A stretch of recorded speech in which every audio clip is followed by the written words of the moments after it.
porque hoy la historia del día yo creo tiene que ver con el paro general que ha decidido la CGT para el 9 de mayo. Omar, ¿cómo estás? ¿Qué tal, Pablo? Gracias por venir. No, por favor, gracias a ustedes por la invitación. Bueno, a ver, muchas cosas para preguntarte, Omar. ¿Qué cosas constituyeron la decisión de un nuevo paro al gobierno de Javier Milei antes de los 4 meses o en los 4 meses de gestión para el 9 de mayo?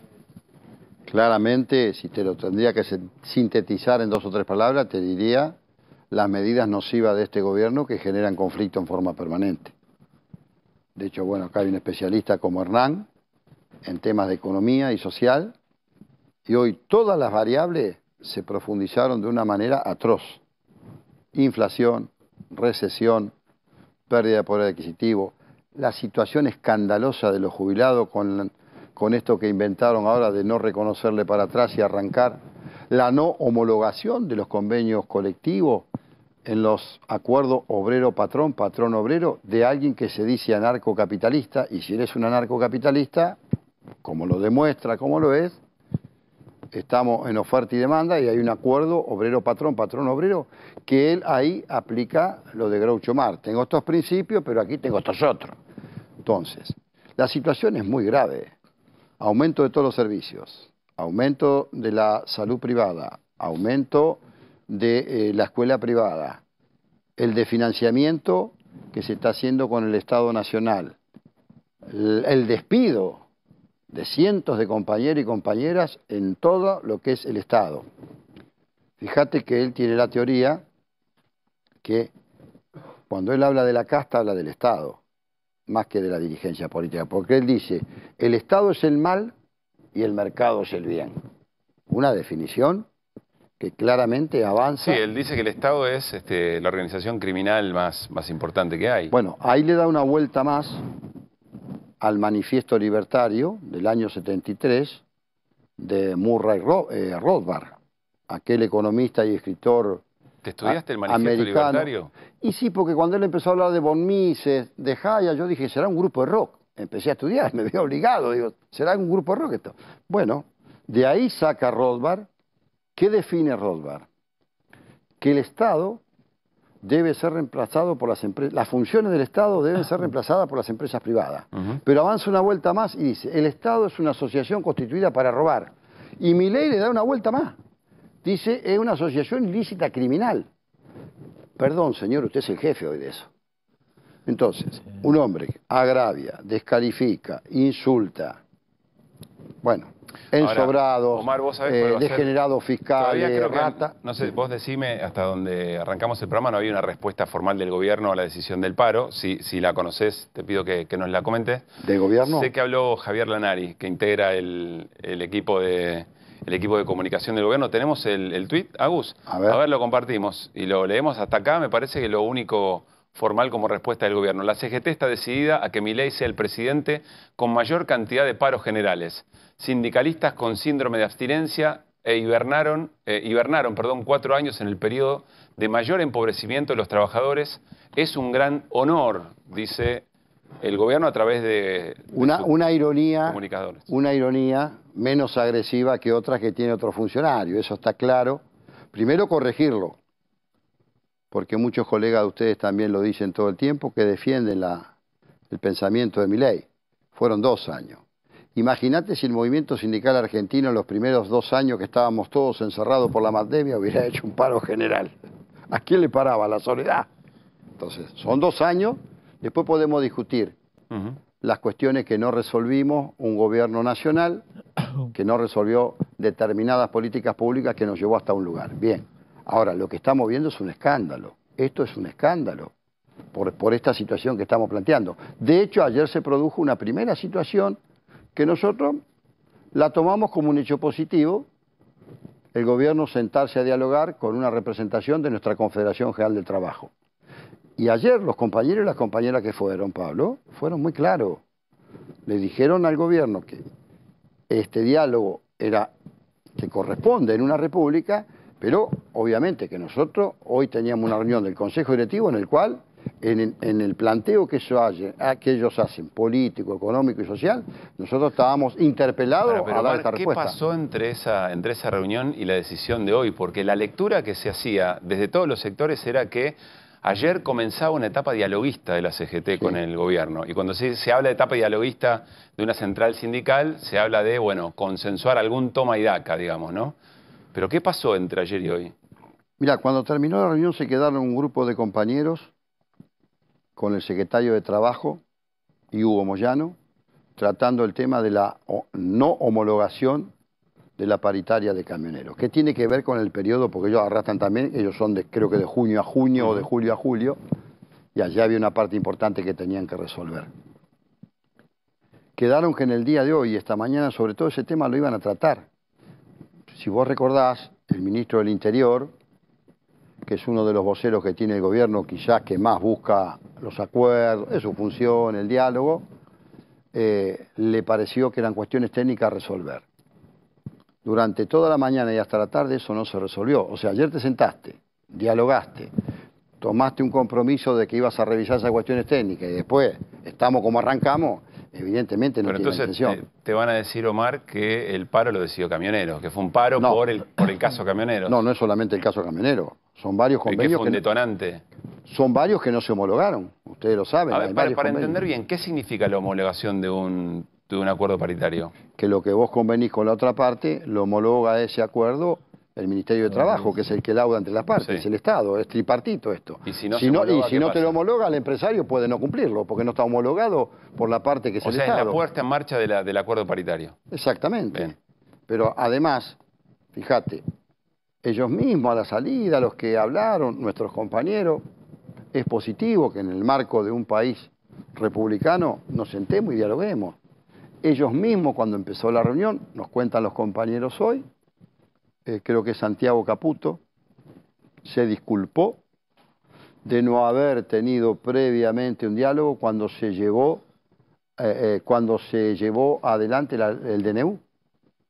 Que nosotros frenamos ese capítulo. Estás confirmando algo que nosotros sabíamos, pero yo no lo había escuchado de boca de se disculpó en un par Santiago Caputo les pidió disculpas. Sí, que ellos tendrían que haber establecido un diálogo con el sector de los trabajadores frente a esa situación que ellos llevaron un DNU. O sea, parten de sus propios errores o sus propias culpas.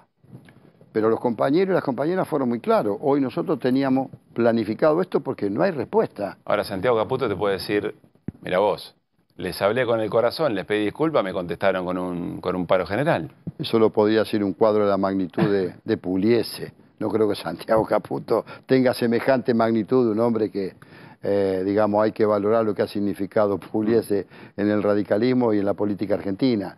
Lo que creo, evidentemente, que hay un presidente que hasta tanto y cuanto no entienda que esto no es una monarquía, no es una autocracia, es una república, que hay poderes, que vos, por ejemplo, no podés, o sea, ir de golpe con 600, 700 leyes, llevarte por delante 200 años de historia de legislación, porque un día te levantaste y dijiste, yo quiero hacer un cambio cultural, político, ideológico. El presidente habla de una revolución. Yo te digo que sí, es una revolución del sufrimiento, lo que está viviendo gran parte de la población. Omar, ¿cómo estás? ¿Cómo va? Buenas noches. Recién pensaba, Pablo, Omar, respecto de la homologación o no, un ejemplo claro es la cuestión del transporte. El conflicto deriva de la no homologación de un acuerdo, por ejemplo. Pero te quería preguntar, algo lo dijiste, pero a ver, antes de la reunión con el gobierno, los datos de la realidad que vos describiste y que son, digamos, la sustancia de la convocatoria al paro, ya estaban. Sí, claro. Es decir, ¿se le avisó al gobierno que iba a haber un paro, que había serias posibilidades de que la CGT convocara un paro? Y te agrego, ¿en la reunión de la CGT hubo acuerdo unánime respecto del paro? Las dos respuestas. Primero, sí, se le avisó al gobierno porque los compañeros hablaron a cartas arriba de la mesa. Mire, llegamos hasta aquí por esto, se planteó el tema de la salud, se plantearon varios temas que ellos, en el marco de la conversación, fueron escuchando y fue, digamos, un intercambio con mucho respeto Y los compañeros y las compañeras se lo plantearon, sí, por supuesto, que nosotros no podíamos seguir sosteniendo esta pérdida. Vos tenés los números, ¿cuánto es la pérdida de poder adquisitivo que hemos sufrido de diciembre a la fecha? 20%, lo dijimos hace un rato. Clarito. Y encima plantearon ellos que querían un acuerdo o llegar a un acuerdo para que junio o mayo, porque ellos dicen que va a ir descendiendo la inflación, en mayo y junio y mayo y junio, el acuerdo del aumento de los trabajadores del salario sea de 2 puntos. Están soñando despierto. A ver, esto es importante. Lo otro, hoy fue unánime. El gobierno le dijo que le iba a dar aumento de 2%. Querían que en mayo, junio, que le diéramos 3 meses para que ellos vayan acomodando la economía y su proceso económico. Para todos los gremios, no para camioneros. No, estamos hablando de la CGT, no estamos hablando de camioneros. Okay. Ayer fue la CGT. Capítulo aparte que después de la reunión se trató un tema de homologación de un convenio porque estaba el secretario general que fue invitado, Hugo Moyano, ayer. Pero ellos plantearon que se le diera 3 meses y que en mayo y junio la solicitud del mejoramiento salarial de las organizaciones sindicales fuera de 2 puntos. Pero ¿qué estamos hablando? Era de 2 puntos porque ellos consideran que la inflación va a ser de 2 puntos. ¿Cuál es la explicación que le dan ustedes? Ellos entienden que va a ir descendiendo el proceso inflacionario para llegar a un dígito.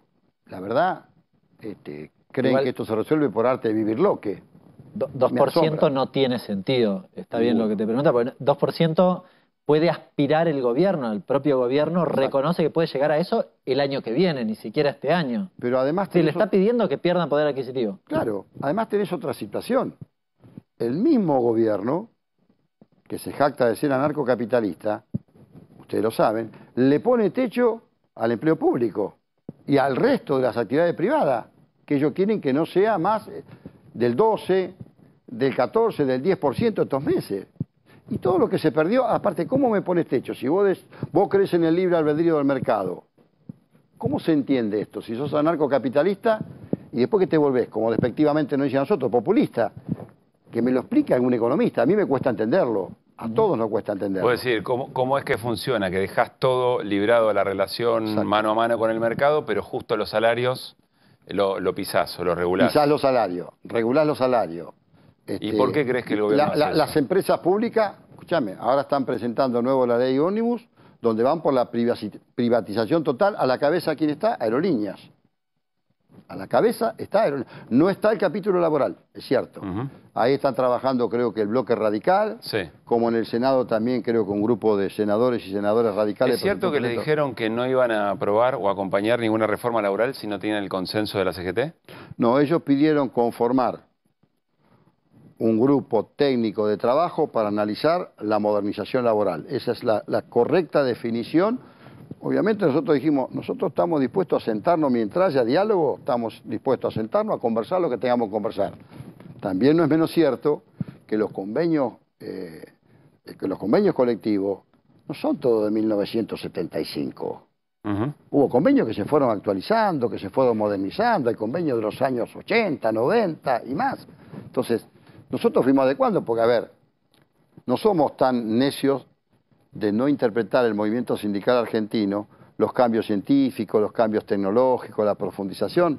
Ustedes saben que yo soy autor de una media sanción hasta que fui senador en la provincia de Buenos Aires, de un registro para los trabajadores de aplicaciones, porque hace falta saber quiénes son esos 100.000 jóvenes que a lo largo y a lo ancho del país, según pedido ya y Rappi, tienen esos trabajadores haciendo esta tarea. ¿Tenemos que darle un mecanismo, una política para ese sector también? Sí, claro, lo tenemos. O sea, ¿aceptarían sentarse a discutir una reforma laboral con el gobierno? Nosotros estamos dispuestos a sentarnos a discutir y a dialogar todo lo que interpele al movimiento sindical y su representación. Desde una modernización laboral, que ya están muchos convenios, porque hay convenios que se adecuaron. También nosotros podemos incluir, no te digo actividades determinadas, pero ¿por qué no en algunas actividades como pasa en Europa? Francia, España, ¿por qué no alguna actividad en vez de trabajar 8 horas puede trabajar 6? Habrá otra que no es factible. A Cordero no le gusta mucho eso, que es el secretario de Trabajo que cuando defendía los intereses de Techín dijo, ¿y para qué? ¿Qué van a hacer esas 2 horas que no van a trabajar? ¿Lo conocen a Cordero? Porque él se olvida, discusiones. Él se olvida que de donde nosotros venimos y de la propia historia eran cuando avanzó los derechos laborales, 8 horas de trabajo, 8 horas de descanso y 8 horas de recreación. Porque el ser humano, en definitiva, ¿para qué viene al mundo? ¿Para sufrir, para padecer o para tratar de pasar una vida mucho más saludable y que tenga descanso, que tenga recreación y que trabaje, obviamente, también? Omar, ¿hay algo que el gobierno pueda hacer para que el paro se levante o el paro no se levanta? En ningún No, imagínate que nosotros tomamos una decisión y hemos ganado una credibilidad que quizás en algún momento por algún sector estuvo en duda. Nosotros, desde el primer día que asumió este gobierno, ¿qué dijimos? No vamos a ser nosotros los que vamos a hacer fracasar el gobierno. Van a ser sus propios votantes.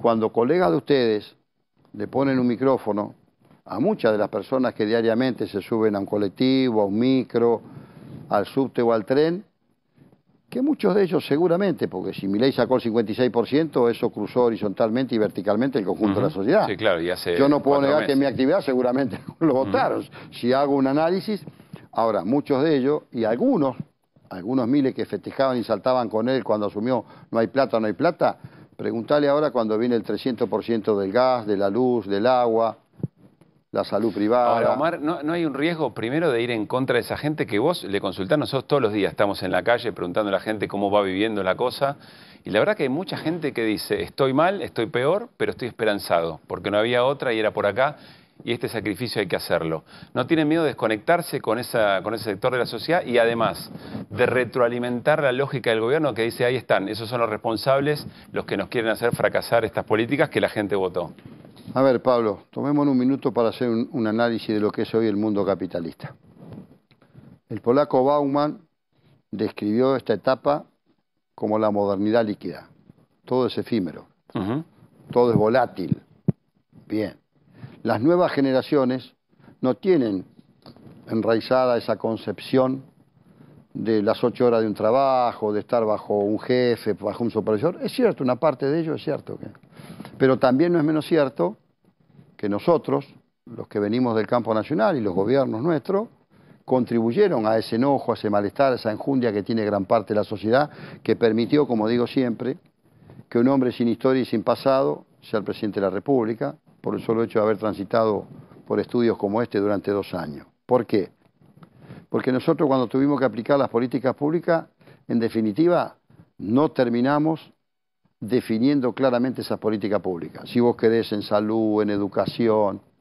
O sea, todavía estamos con la ley de entidades financieras de Alfredo Martínez de Oz. Todavía estamos con un sistema tributario totalmente regresivo. Entonces me pregunto, ahí algo pasó. Del 83 a la fecha, salvo breves interreños, la macroeconomía nunca la pudimos resolver. Resolvimos la estabilidad política. Que ahora este presidente te la pone en riesgo con esa agresividad que tiene todo el tiempo. La lectura de la sociedad, Omar, no es de esa complejidad por más que sea necesaria. Es todo lo que hicieron el gobierno anterior y el anterior, claro, fracasó, no funcionó. Claro. A ver, vos no podés como ser humano acumular años y ver que no mejorás. Que crece la pobreza, que crece la indigencia, que aumenta la inseguridad, que nosotros a través de las políticas públicas no terminamos de definir. Más allá de lo que nos pasó en el último gobierno, de la pandemia, de la sequía, del conflicto bélico, ahora. Mira, yo tengo mi puesto diario frente a un hospital, el mismo hospital que nací en Loma de Zamora. Y yo veo cuando mi compatriota, mi conciudadano, mi vecino va a hacer cola a la mañana para que lo atiendan. Hay muchas cosas que nosotros tenemos que rediscutir en el campo nacional, en particular como quien te habla que venimos del peronismo, porque yo estoy convencido que la llegada de este hombre sin ningún pasado tiene bastante que ver con ese enojo con la política, si vos querés, tradicional. ¿Por qué? Porque tenemos que ir a la profundidad de lo social, porque hay una realidad distinta, hay un mundo muy dinámico. Así como nosotros en muchas organizaciones se fueron adecuando los convenios colectivos, porque la dinámica, la robótica, la nanotecnología, la infotecnología, es una realidad que vos no podés parar. Los últimos 30 años en la humanidad es de un avance extraordinario, pero así todo vos fijate, en este capitalismo concentrado, voraz, especulativo, financiarizado, el 1.2 de las personas más ricas del mundo, entre ellas la mayoría son dueños de tecnológicas, concentra el 46% de la riqueza del mundo. Si vos lo bajás a la región, al continente americano, es igual. Y cuando lo llevas a tu país, no cambia. Entonces, si vos tenés monopolios y oligopolios en la alimentación, en los servicios, en el comercio, y digo, tendremos que repensar mucho, ¿no? Omar, la última. Una cosa que me llamó la atención, y creo que pasó un tanto inadvertida, es que además de la marcha del 1 de mayo y además del paro del 9 de mayo, van a participar activamente en la movilización de las universidades del 23 de abril. Yo recuerdo cuando la CGT orgánicamente tuvo esa solidaridad intersindical para otros sectores. No digo que no haya habido en ningún momento. Vas a llevar al cordobazo. No recuerdo, por eso te digo. Te estás remontando bueno, mucho pero tiempo digo, atrás. a ver, o sea, marca el momento también. La CGT cumple este año, el 27 de septiembre, 93 años de historia. Y nadie puede negar a esta altura que es un factor de poder. Digamos, nosotros... Muy criticado por distintos sectores. Sí, porque también, ¿no? Muchos sectores pretenden que nosotros demos la respuesta y nosotros no gobernamos. Nosotros defendemos intereses profesionales de nuestros representados y nuestras representadas. Esto está clarísimo. Decime, ¿cuándo hubo un presidente que hubiese surgido de las entrañas del movimiento sindical? Política, no me digas que, sí, claro, los paros son políticos. Pero todos. por supuesto, porque... Es más, este es un paro contra el modelo económico, por todo lo que está diciendo, por lo que dijo Daer. No es un paro por algo específico. Vos sos un hombre muy formado. Política es desde que te levantás en lo que desayunás hasta que te vas a dormir en que cenás. Eso es política, porque algunos comen, otros no comen. Entonces, todo es política en la vida, todo. Entonces, a ver, nosotros por supuesto que somos hombres y mujeres que tenemos una formación, que tenemos una ideología, un sentido político, por supuesto, pero nosotros tenemos que rendir cuenta a nuestros representados. Este es un paro totalmente justificado, de la misma manera que la marcha que vamos a hacer al Monumento al Trabajo el 1 de mayo, de la misma forma que acompañamos la desfinanciación de la universidad pública. ¿Cómo no vamos a acompañar a los estudiantes? Si ahí están nuestros hijos, nuestras nietas, nuestros nietos, ¿cómo nos vamos a acompañar? Si nosotros creemos en ese Estado que articula, ese Estado que promociona, ese Estado que orienta y que también regula. Si nosotros dejamos al libre albedrío del mercado, pasa lo que sucede con este hombre hoy en el gobierno. Dice claramente, el Estado es el mal y el mercado es el bien. No es así. Omar, gracias por haber venido.